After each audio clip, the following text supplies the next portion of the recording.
And you were kind of on your way towards sort of being, you know, a big honcho in news and current affairs.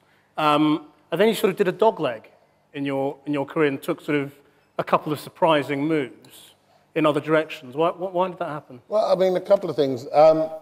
When the BBC created Black Britain, the one thing that they did, and it wasn't much talked about, was they put money aside to keep all of the best people from that series and put them on other shows. So when I finished Black Britain, I was actually sent to Radio Current Affairs for 3 months and ran the Radio Current Affairs unit, which gave me more management experience.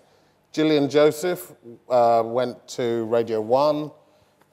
Maxine went to Here and Now. You know, lots of people were placed on other shows, which meant when we came to Series 2, we got all our people back, but they were more skilled and more confident. They'd also been exposed to other parts of the BBC. And, you know, out of that one show, Black Britain, yes, where Gillian Joseph came from, Henry became a broadcaster on that show, Maxine is in commissioning, a whole group of people came out of that.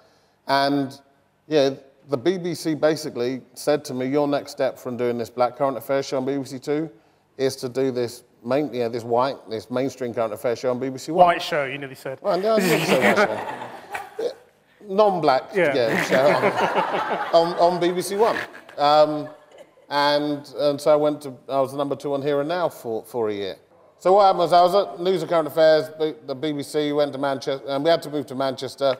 It wasn't I mean, I learned a lot, but it wasn't a great experience. I mean, the show wasn't much loved by the network. In fact, they cancelled it after one season.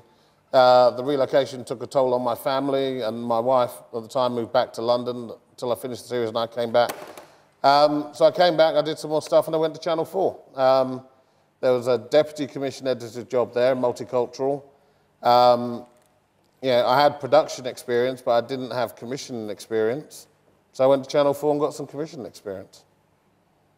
And then you went off and did something completely sort of different. Well, I did that for 2 years, and that was great. And then my dream job came up, which was a senior manager's job in BBC Sport. I'm a bloke. I love sport.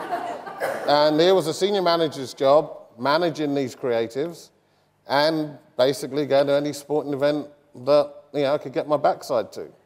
And that was a real challenge. We do 1,000 hours a week, because we had grandstand, Sunday grandstand, so it's 5 hours each day, covering a big range of sports. We were under attack from Sky, who had really modernised sport broadcasting and taken a lot of the biggest rights. Channel 4 just come in with the cricket and made a big impact with the cricket. Did you see it in any way as part of your job or your duty to promote minority talent or diversity when you were there? Yeah. Apart from the fact that you were, you had that as part of your within the world of sport, diversity means women, never mind, as well as blacks, Asians, disability in sport. So in rugby, we introduced women pitchside reporters. And you have to deal with internal opposition, you have to deal with the newspapers who, just use the opportunity to call them crumpet and all this sort of stuff.